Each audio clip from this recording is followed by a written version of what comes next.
Garlic. The key nutrients of garlic is allicin, manganese, and selenium.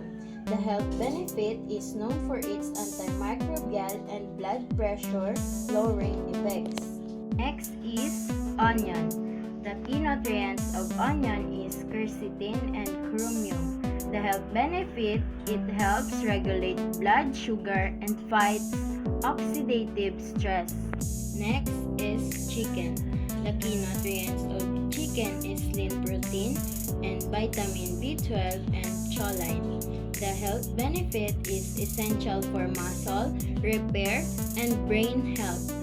Cabbage. The key nutrients of cabbage is vitamin K, vitamin C, and glucosinolates. The health benefits is potent anti-inflammatory and digestive aid. Sayote. The key nutrients of sayote is vitamin C, copper, and zinc.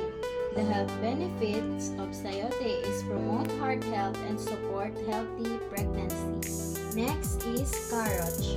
The key nutrients of carrots is vitamin A, biotin, and vitamin K1. The health benefits of carrots is supports vision, health, and immune function.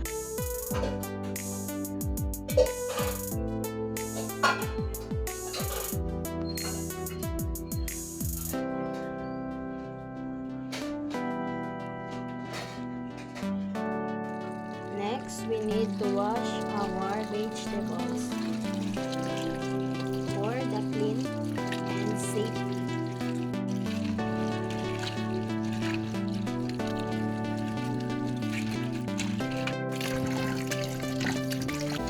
Garlic. The second is onion. Next is chicken.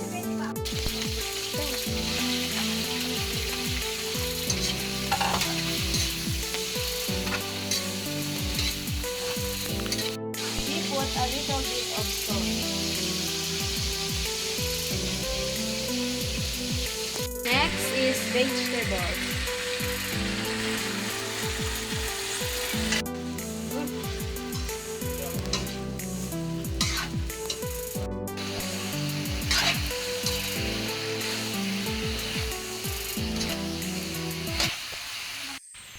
We put water para lumambot ang ating gulay. Takpan natin ito hanggang sa lumambot. Last, we put cabbage.